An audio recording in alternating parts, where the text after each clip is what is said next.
देश के अंदर जिस तरह से देश के प्रधानमंत्री जी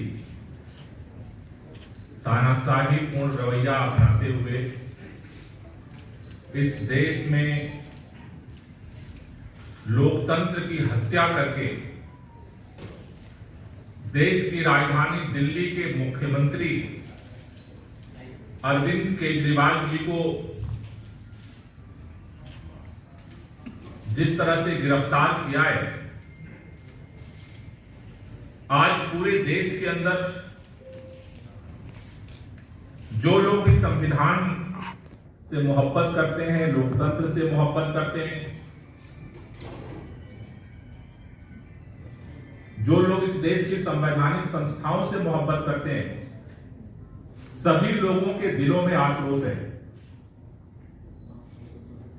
और बात केवल अरविंद केजरीवाल जी की नहीं है। जिस तरह से पूरे देश के अंदर एक एक करके संपूर्ण विपक्ष को खत्म करने के लिए देश के प्रधानमंत्री की एजेंसियों का दुरुपयोग करके, षड्यंत्र करके, विधायकों की खरीद फरोख्त करके, लोगों को डरा करके, धमका करके और पूरे विपक्ष को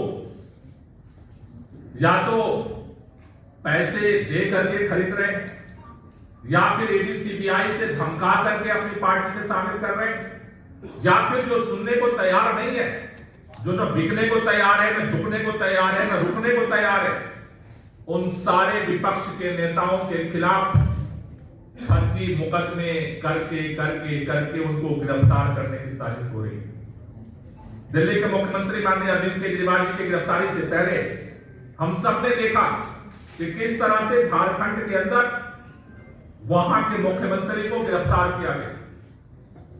हमने देखा है कि किस तरह से देश के अंदर, चाहे पश्चिम बंगाल की मुख्यमंत्री हो ममता बनर्जी, चाहे वो बिहार के अंदर तेजस्वी यादव जी, चाहे वो देश के अलग अलग हिस्सों में इंडिया गठबंधन के जो नेता हैं, सबके फायदे फर्जी मुकदमे लगा करके ये कोशिश की जा रही है कि या तो उनको चुप कर दिया जाए या जेल की सीटों में बंद कर दिया जाए। आज जब से अरविंद केजरीवाल जी की गिरफ्तारी हुई है, न सिर्फ आम लोग बल्कि पूरा विपक्ष एकजुट होकर के इस तानाशाही के खिलाफ खड़ा हुआ है।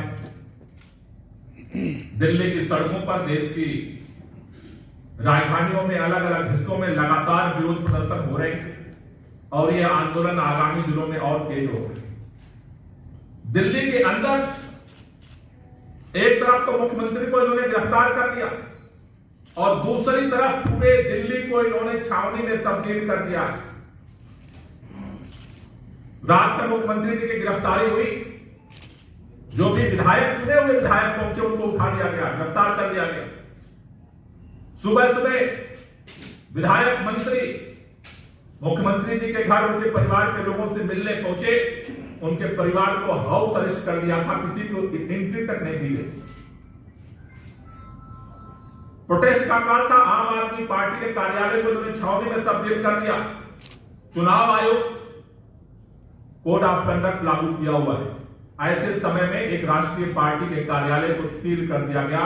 वहां पर मैं प्रदेश अध्यक्ष हूं, मुझे जाने की अनुमति नहीं थी। हमारे किसी मंत्री को, विधायक को वहां नहीं घुसने दिया गया और जो भी वहां जाने की कोशिश किया, आईटीओ चौराहे पर बैरिकेड करके दिन भर गिरफ्तारी करते रहे। कल शहीदी दिवस था, शहीद आजम भगत सिंह राजगुरु सुखदेव का बलिदान दिवस। शहीदी पार्क में वहां श्रद्धांजलि देने के लिए सबको मशक्कत करनी पड़ी और पंजाब के मुख्यमंत्री भगवंत मान जी वहां पहुंचे। तमाम मंत्री थे, तमाम विधायक थे, हमारे तमाम गठबंधन के नेता थे वहां। वो ऐसे बर्ताव किया जा रहा था जैसे हम अपराधी हो। हम उन शहीदों को श्रद्धांजलि देने आए जैसे हम अपराध करने आए। दिल्ली के अंदर लोगों को एक तो आपने चोरी किया है और उसके ऊपर सिनाजोरी हो रही है।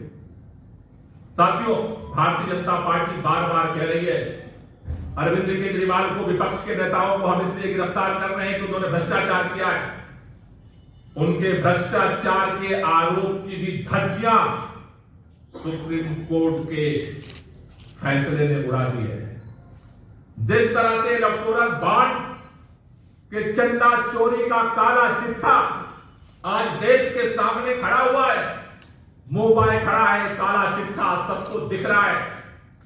शराब घोटाला, शराब घोटाला, शराब घोटाला, शराब घोटाला, पिछले 2 साल से जांच हो रही है। कोर्ट पूछता है सबूत क्या है, कहते हैं कि मनी ट्रेल हम ढूंढ रहे हैं। सीबीआई नहीं ढूंढ पाई, ईडी नहीं ढूंढ पाई, आईटी नहीं ढूंढ पाई। सुप्रीम कोर्ट के फैसले के बाद चुनाव आयोग की वेबसाइट पर जब लिस्ट डाली गई, उस लिस्ट में मनी ट्रेल सामने आया, घोटाला इधर हुआ और 60 करोड़ का money trail Bharatiya Janata party के खाते में पहुंच गया।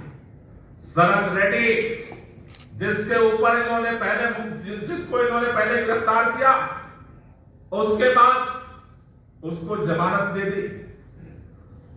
60 करोड़ रुपया इलेक्टोरल बॉन्ड के नाम पर जो है भारतीय जनता पार्टी ने अपने खाते में जमा कराए।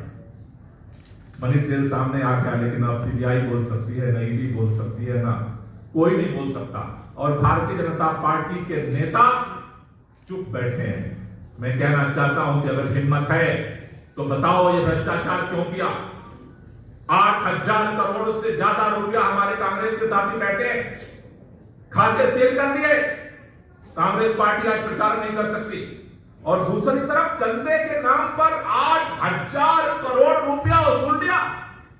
ईडी सीबीआई से छापा मार मार के कौन सा लोकतंत्र स्थापित हो रहा है।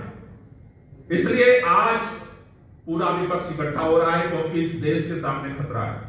बात विपक्ष के नेताओं की नहीं है, बात मुख्यमंत्री की भी नहीं है, बात आम आदमी पार्टी की नहीं है, बात कांग्रेस पार्टी की नहीं है, बात इंडिया अलायंस की नहीं है, बात देश का है। अगर आज यह देश चुप रहा तो चुनाव के बाद अगर मुख्यमंत्री सरेआम गिरफ्तार हो सकता है तो इस देश के अंदर कौन अपनी आवाज उठा सकता है। अगर इतनी पुरानी पार्टी का खाता सील हो सकता है, हर व्यापारी जो इनको चंदा नहीं देगा जबरदस्ती उसका खाता सील होगा। हर देश का नागरिक का खाता सील करेंगे। जो बोलने की जरूरत करेगा जेल के अंदर बंद किया जाएगा। इस देश के अंदर न तो कोई आंदोलन की गुंजाइश होगी, न बोलने की गुंजाइश होगी।